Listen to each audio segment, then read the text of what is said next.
वो कुछ ही दिनों में उन्होंने वर्गी बन जाएगी। घर में पाठ खुलिया होने करके रात को सारे मर्द बाहर वड्डियां दरियां उत्ते सौ जाते ते औरतां बच्चे कमरियां।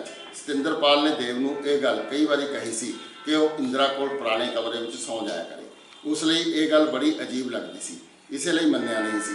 ब्याह तो मगरों 7 दिन लंघ गए सन, पर एक नवीं ब्याही जोड़ी कदी भी इकट्ठी नहीं सी सुती।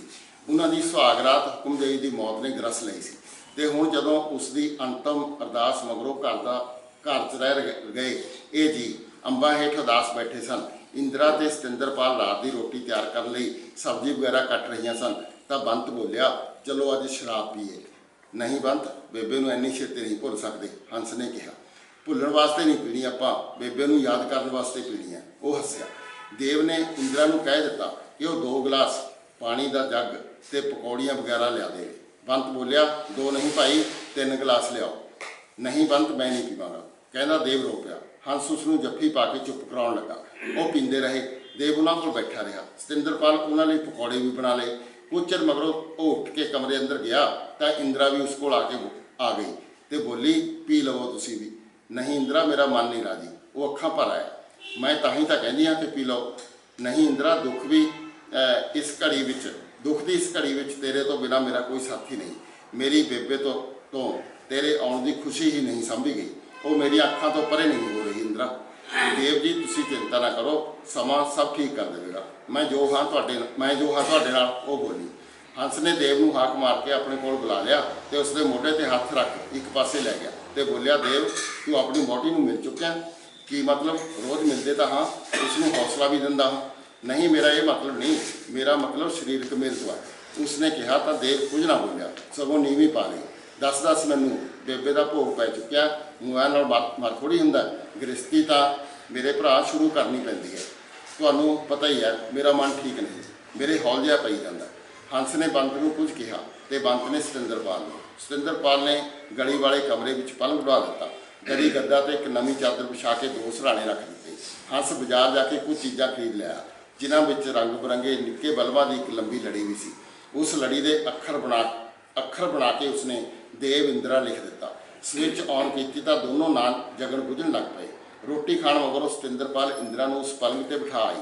उसने एक प्लेट में बदाम, छुहारे, सौगी, काजू, मिश्री वगैरह पा के देव नूं फड़ा दी ते कहा, लै वे दिओरा, ये अपनी वहुटी की झोली पा के 100 रुपए दे दी, तुहाडी अज सुहाग रात है। देव उसकी गल सुन के अखां भर आया। वो बोली, निकल हुण गम चो, ओह बेगानी धी किन्ने दिनों तो किस हाल बैठी है, पता तैनूं? पर भाभी जी, मेरे अंदर तक खून की थां गम ही गेड़े कढ़ रहा है। बेबे तो बिना मैनू नहीं दिखता कुछ भी, वो मेरिया सोचा तो नहीं निकल रही। बेबे की रूह नूं शांति भी चंद्रिया तां ही मिलनी है जे तेरी वहुटी खुश होगी, तू खुश होवेगा। सतिंदरपाल ने देव नूं बाहों फड़ कमरे अंदर ढक दिता। इंदिरा दाखी रंग की मैक्सी पाई, गोडियां 'च सिर दई पलंग ते बैठी सी। देव अंदर बड़िया तो उठी तो पलंग तो हेठ आके देव नाल लिपट गई। कुछ पल शांत खड़े रहन मगरों बोली, आओ देव जी, मेरी जिंदगी पूरी तरह समा जाओ, मैं अपना सब कुछ तुहाडे कदमां ते रखदी हाँ। समा तो मैं तेरे विच कदों दा गया इंदिरा, पर बेबे समेत। वो भयानक पल जदों बेबे ने सानूं छड्डिया मेरे जहन चों लटके पे ने। मैं अजे भी बेचैन हाँ, मैं तुहानूं चैन देंगी। उभरो दुख चो, दुख आप नहीं किसी नूं छड्डिया करदा, इसनूं तां भजाउणा पैंदा। मैं तुहाडे नाल हाँ, भजा दिओ इसनूं, इंदिरा बोली। वो एक दूजे नूं गलवकड़ी पाई पलंग ते बैठ गए। इंदिरा उसके बालां चुंगला घुमाउण लग पई। वो उसनूं अपने कालेज के दिनां दीयां गल्लां दसदी रही। फिर वो उवें ही लेट गए। देव नूं ओह प्लेट याद आ गई जो मेज़ ते पई सी। वो उठ बैठा तो वो बोली, की गल? 1 मिनट उठो, भाभी ने शगन कर लिए कहा सी। उसने प्लेट चुक के इंदिरा की झोली च पलट दी। वो मुस्कराई तो एक छुहारा देव के मूँह च पा दिता। वो मुड़ पलंग ते पै गए। देव का ध्यान जगदे बुझदे निक्के बल्बां वल चला गया। देव ते इंदिरा ते देव, वो भी जिवें एक दूजे दी बाहां च सिमटे साह लै रहे होण। देव इंदिरा के बालों दी लिटां नूं सहलाउण लगा तो इंदिरा ने मैक्सी चों निकली अपनी नंगी लत्त उसके उत्तों घुमा दी तो उस नाल जुड़ गई। उसके साह तेज हो गए, उसका पिंडा भी जिवें भखण लग पिया। उसने देव की बांह अपने उत्ते नूं खिंच लई। देव के अंगां 'च तणाव आया ही सी कि उसका ध्यान ਕੰਨ ਤੇ ਲੱਗੀ ਆਪਣੀ ਬੇਬੇ ਦੀ ਫੋਟੋ ਵੱਲ ਚਲਾ ਗਿਆ। ਇੰਜ ਲੱਗਾ ਜਿਵੇਂ ਉਹ ਉਹਨਾਂ ਵੱਲ ਹੀ ਦੇਖ ਰਹੀ ਹੋਵੇ। ਉਹ ਉੱਠ ਬੈਠਾ। ਕੀ ਹੋਇਆ? ਇੰਦਰਾ ਨੇ ਪੁੱਛਿਆ। ਬੇਬੇ ਦੀ ਫੋਟੋ ਉਸਦੇ ਮੂੰਹੋਂ ਨਿਕਲਿਆ। ਤਾਂ ਕੀ ਹੋਇਆ? ਉਰੇ ਆਓ ਤੁਸੀਂ, ਉਹ ਬੋਲੀ। ਦੇਵ ਫਿਰ ਲੇਟ ਗਿਆ। ਸਰੀਰ ਦੀਆਂ ਨਾੜਾਂ ਢਿੱਲੀਆਂ ਪੈ ਗਈਆਂ। ਸਾਰਾ ਖੂਨ ਜਿੱਧਰੋਂ ਆਇਆ ਸੀ ਉੱਧਰ ਨੂੰ ਪਰਤ ਗਿਆ। ਇੰਦਰਾ ਉਸਦੇ ਅੰਗ ਸਹਿਲਾਉਣ ਲੱਗੀ। ਉੱਥੇ ਤਾਂ ਬਰਫ਼ ਡਿੱਗ ਚੁੱਕੀ ਸੀ। ਉਹ ਸਿੱਧੀ ਪੈ ਗਈ ਤੇ ਬੋਲੀ, ਲਾ ਦਿਓ ਬੇਬੇ ਦੀ ਫੋਟੋ ਨੂੰ ਇੱਥੋਂ। ਦੇਵ ਨੇ ਉੱਠ ਕੇ ਫੋਟੋ ਲਾਹੀ ਤੇ ਅਲਮਾਰੀ 'ਚ ਰੱਖਣ ਲੱਗਾ। ਉਸਨੂੰ ਜਿਵੇਂ ਆਵਾਜ਼ ਆਈ, ਪੁੱਤਵੇ ਕਿੱਥੇ ਬੰਦ ਕਰਨ ਲੱਗਾ ਮੈਨੂੰ? ਉਹ ਖੜਾ ਰਹਿ ਗਿਆ। ਸੋਚਣ ਲੱਗਾ, ਇਹ ਫੋਟੋ ਕਿਵੇਂ ਬੋਲ ਪਈ ਸੀ? ਉਸਦੇ ਸਿਰ ਵਿੱਚ ਚੀਸ ਉੱਠੀ, ਜਿਵੇਂ ਕਿਸੇ ਨੇ ਸਿਰ ਦੀਆਂ ਨਾੜਾਂ ਨੂੰ ਭਲੂੰਦਰ ਦਿੱਤਾ ਹੋਵੇ। ਮੁੜ ਪਲੰਗ ਤੇ ਆ ਕੇ ਲੇਟ ਗਿਆ। ਫਿਰ ਬੋਲਿਆ, ਇੰਦਰਾ ਮਾਈ ਡੀਅਰ ਡਾਰਲਿੰਗ, ਮੇਰੇ ਸਿਰ 'ਚ ਪੀੜ ਹੋਣ ਲੱਗ ਪਈ ਹੈ, ਜਰਾ ਦਵਾ ਦੇ। ਤੇਲ ਚੱਸ ਦਿਆ? ਉੱਠਦੀ ਬੋਲੀ, ਹਾਂ ਚੱਸ ਦੇ। ਇੰਦਰਾ ਉੱਠ ਕੇ ਸ਼ੀਸ਼ੀ ਚੁੱਕ ਲਿਆਈ ਤੇ ਉਸਦਾ ਸਿਰ ਆਪਣੇ ਪੱਟਾਂ 'ਚ ਰੱਖ ਹੌਲੀ ਹੌਲੀ ਸਿਰ ਦੀ ਮਾਲਿਸ਼ ਕਰਨ ਲੱਗੀ। ਕਾਫੀ ਦੇਰ ਉਸੇ ਤਰ੍ਹਾਂ ਬੈਠੀ ਉਸਦੇ ਸਰੀਰ ਦੀ ਹੱਥਾਂ ਨਾਲ ਪਰਿਕਰਮਾ ਵੀ ਕਰਦੀ ਰਹੀ। ਹੌਲੀ ਹੌਲੀ ਉਹ ਗੂੜੀ ਨੀਂਦ ਵਿੱਚ ਚਲਾ ਗਿਆ ਤੇ ਉਸਦੇ ਸਾਹ ਬੋਲਣ ਲੱਗੇ। ਇੰਦਰਾ ਨੇ ਉਸਦਾ ਸਿਰ ਆਪਣੇ ਪੱਟਾਂ ਤੋਂ ਲਾ ਕੇ ਸਿਰਹਾਣੇ ਉੱਤੇ ਰੱਖ ਦਿੱਤਾ। ਉਹ ਘਰਾੜੇ ਮਾਰਨ ਤੋਂ ਤਾਂ ਹਟ ਗਿਆ, ਪਰ ਜਾਗਿਆ ਨਾ। ਛੇਤੀ ਹੀ ਮੁੜ ਉਸਦੇ ਸਾਹ ਬੋਲਣ ਲੱਗ ਪਏ। ਉਹ ਬੈਠੀ ਸੋਚਦੀ ਰਹੀ ਕਿ ਹੁਣ ਕੀ ਕਰੇ। ਉਸਦੇ ਮੱਥੇ ਵਿੱਚ ਤਿਊੜੀਆਂ ਉੱਭਰ ਆਈਆਂ। ਉਸਨੇ ਮੈਕਸੀ ਲਾ ਕੇ ਬਰਾ ਪਾਇਆ, ਕਮੀਜ਼ ਸਲਵਾਰ ਪਾ ਲਏ, ਸਿਰ ਨੂੰ ਘੁੱਟ ਕੇ ਚੁੰਨੀ ਬੰਨ੍ਹ ਲਈ ਤੇ ਦਰਵਾਜ਼ੇ ਦੀ ਕੁੰਡੀ ਖੋਲ੍ਹ ਕੇ ਵਿਹੜੇ ਵਿੱਚ ਨਿਕਲ ਗਈ। ਹੰਸ ਮੱਛਰਦਾਨੀ ਲਾਈ ਮੰਜੇ ਤੇ ਪਿਆ ਸੀ। ਉਹ ਬੋਲਿਆ, ਕੀ ਗੱਲ ਭਾਈ? ਕੁਛ ਨਹੀਂ ਵੀਰ ਜੀ, ਉਹ ਬੋਲੀ ਤੇ ਆਕਾਸ਼ ਵੱਲ ਨੂੰ ਅੱਖਾਂ ਚੁੱਕੀਆਂ। ਤਾਰੇ ਇੱਕ ਦੂਜੇ ਤੋਂ ਬਿੱਥਾਂ ਪਾਈ ਜਿਵੇਂ ਕੁਝ ਬੋਲ ਰਹੇ ਸਨ। ਚੰਦ ਦੀ ਫਾੜੀ ਸਭ ਕਾਸੇ ਤੋਂ ਬੇਖਬਰ ਸਫ਼ਰ 'ਤੇ ਸੀ। ਉਹ ਬਾਥਰੂਮ 'ਚ ਜਾ ਵੜੀ। ਕਮਰੇ ਵਿੱਚ ਵਾਪਸ ਆ ਕੇ ਉਸਨੇ ਨਿੱਕੇ ਬਲਬਾਂ ਵਾਲੀ ਸਵਿੱਚ ਆਫ ਕਰ ਦਿੱਤੀ ਤੇ ਦੇਵ ਦੇ ਪੈਰਾਂ ਵੱਲ ਸਿਰਹਾਣਾ ਰੱਖ ਮੂੰਦੀ ਲੇਟ ਗਈ ਤੇ ਹੌਲੀ ਹੌਲੀ ਰੋਣ ਲੱਗ ਪਈ। ਰੋਂਦੀ ਰੋਂਦੀ ਹੀ ਸੌਂ ਗਈ।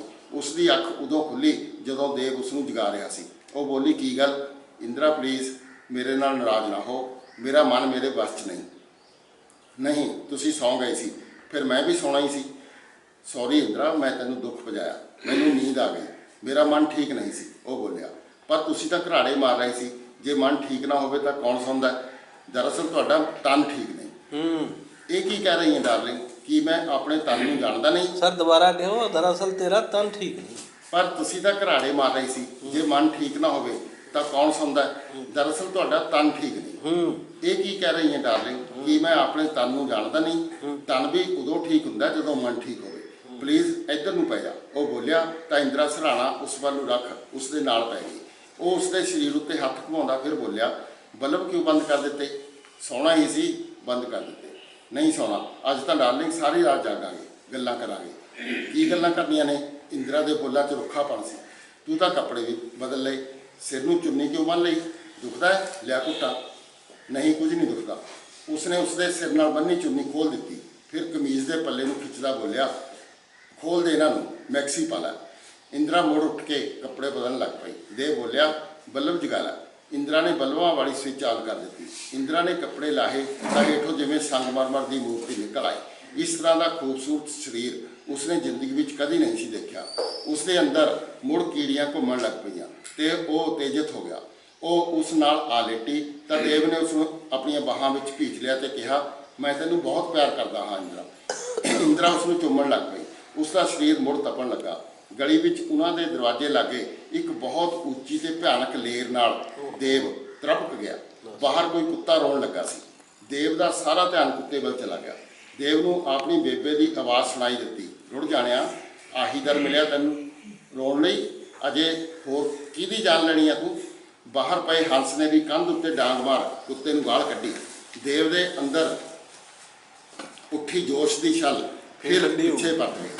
ਇੰਦਰਾ ਬੜੀ ਦੇਰ ਤੱਕ ਉਸਦੇ ਅੰਗ ਸਹਿਲਾਉਂਦੀ ਰਹੀ, ਪਰ ਉਹ ਮੁੜ ਉਤੇਜਿਤ ਨਾ ਹੋਇਆ। ਉਹ ਉੱਠ ਕੇ ਬੈਠ ਗਈ। ਕੀ ਗੱਲ ਡਾਰਲਿੰਗ, ਬੈਠ ਕਿਉਂ ਗਈ? ਤੁਹਾਨੂੰ ਨੀਂਦ ਤੁਹਾਨੂੰ ਨਹੀਂ ਪਤਾ ਕਿਉਂ ਬੈਠ ਗਈ? ਇੰਦਰਾ, ਇਹ ਸਭ ਸਾਈਕੋਲੋਜੀਕਲ ਹੈ। ਇਸ ਤਰ੍ਹਾਂ ਤਾਂ ਪਹਿਲਾਂ ਕਦੇ ਵੀ ਨਹੀਂ ਹੋਇਆ। ਮੇਰੇ ਤੋਂ ਪਹਿਲਾਂ ਤੁਸੀਂ ਕਿਸ ਨਾਲ ਸੁੱਤੇ? ਸਭ ਕੁਝ ਦੱਸੋ ਮੈਨੂੰ। ਉਹੀ ਅਸਰ ਹੈ। ਸ਼ਾਇਦ ਮੈਂ ਤੁਹਾਨੂੰ ਪਸੰਦ ਨਹੀਂ ਜਾਂ ਕੋਈ ਤੁਹਾਡਾ ਰਾਹ ਰੋਕ ਰਹੀ ਹੈ। ਨਹੀਂ ਡਾਰਲਿੰਗ, ਐਸੀ ਕੋਈ ਗੱਲ ਨਹੀਂ। ਹੋਰ ਕੀ ਗੱਲ ਹੈ, ਪਤਾ ਤਾਂ ਲੱਗੇ। ਬੇਬੇ ਦੀ ਮੌਤ ਕਰਕੇ ਮੇਰਾ ਮਨ ਭਟਕ ਜਾਂਦਾ ਹੈ। ਸਰੀਰਕ ਤੌਰ 'ਤੇ ਮੈਂ ਬਿਲਕੁਲ ਠੀਕ ਹਾਂ ਇੰਦਰਾ, ਪਲੀਜ਼ ਮੇਰੇ 'ਤੇ ਵਿਸ਼ਵਾਸ ਕਰੋ। ਅੱਜ ਮੇਰੇ ਵੱਸ ਨਹੀਂ ਬਸ ਤਾਂ ਸੌਂ ਜਾਓ, ਉਹ ਬੋਲੀ ਤੇ ਸਿਰਹਾਣਾ ਮੁੜ ਦੇਵ ਦੇ ਪੈਰਾਂ ਵੱਲ ਰੱਖ ਲੇਟ ਗਈ। ਫਿਰ ਮੂੰਹ ਦੇ ਭਾਰ ਹੋ ਗਈ, ਜਿਵੇਂ ਉਸਨੇ ਸਿਰਹਾਣੇ ਵਿੱਚ ਕੋਈ ਖੁੱਡ ਪੁੱਟ ਕੇ ਡੂੰਘਾਈ ਵਿੱਚ ਲੁਕ ਜਾਣਾ ਹੋਵੇ। ਦੇਵ ਉੱਠਿਆ ਤੇ ਕੁੰਡੀ ਖੋਲ ਬਾਹਰ ਨਿਕਲਿਆ। ਹੱਸਦੀ ਆਵਾਜ਼ ਆਈ, ਕੀ ਗੱਲ ਦੇਵ? ਕੁਛ ਨਹੀਂ, ਬਾਥਰੂਮ ਜਾਣਾ ਸੀ। ਕੁੱਤੇ ਨੂੰ ਸਾਲੇ ਨੂੰ ਪਤਾ ਨਹੀਂ ਕਿਹੜਾ ਦਿਖਾਈ ਦਿੰਦਾ, ਘੜੀ ਕੁ ਮਗਰੋਂ ਆ ਕੇ ਬੂਥੀ ਚੁੱਕ ਸਾਲਾ ਸੁੰਗਣ ਲੱਗ ਜਾਂਦਾ। ਉਹ ਬੋਲਿਆ। ਦੇਵ ਨੇ ਕੋਈ ਉੱਤਰ ਨਾ ਦਿੱਤਾ। ਉਸਦੇ ਹੌਲ ਜ਼ਰੂਰ ਪਿਆ। ਉਸਨੇ ਸੋਚਿਆ ਕੁੱਤੇ ਨੂੰ ਸ਼ਾਇਦ ਮੌਤ ਦਿਖਦੀ ਹੋਵੇ। ਉਹ ਕੰਬ ਗਿਆ ਤੇ ਮੁੜ ਕਮਰੇ 'ਚ ਚਲਾ ਗਿਆ। ਉਹ ਮੁੰਦੀ ਪਈ ਇੰਦਰਾ ਦੇ ਲਾਗੇ ਬੈਠ ਗਿਆ ਤੇ ਉਸਦੇ ਵਾਲਾਂ ਵਿੱਚ ਹੱਥ ਫੇਰ ਲੱਗਾ। ਉਹ ਤਰਪ ਕੇ ਉੱਠ ਬੈਠੀ ਤੇ ਬੋਲੀ, ਤੁਸੀਂ ਮੇਰੀ ਜ਼ਿੰਦਗੀ ਖਰਾਬ ਕਰ ਦਿੱਤੀ ਦੇਵ। ਜੇ ਤੁਹਾਨੂੰ ਸਰੀਰਕ ਕਮਜ਼ੋਰੀ ਸੀ ਤਾਂ ਵਿਆਹ ਕਿਉਂ ਕਰਵਾਇਆ? ਮੈਨੂੰ ਕੋਈ ਸਰੀਰਕ ਕਮਜ਼ੋਰੀ ਨਹੀਂ ਇੰਦਰਾ, ਮੈਂ ਦਿਮਾਗੀ ਪਰੇਸ਼ਾਨੀ ਵਿੱਚ ਹਾਂ। ਸੰਭੋਗ ਦਿਮਾਗੀ ਖੇਡ ਹੈ। 2-4 ਦਿਨ ਵੱਧ ਤੋਂ ਵੱਧ ਸਭ ਠੀਕ ਹੋ ਜਾਏਗਾ। ਮੈਂ ਮਨ ਤੋਂ ਠੀਕ ਹੋ ਜਾਵਾਂਗਾ ਤਾਂ ਤਨ ਮੇਰਾ ਸਾਥ ਦੇਵੇਗਾ। ਸਮਝੋ ਇਸ ਗੱਲ ਨੂੰ। ਉਹ ਬੋਲਿਆ। ਤੁਹਾਨੂੰ ਪਤਾ ਹੈ ਪਿਛਲੀਆਂ 7 ਰਾਤਾਂ ਮੈਂ ਕਿਵੇਂ ਬਿਤਾਈਆਂ ਨੇ?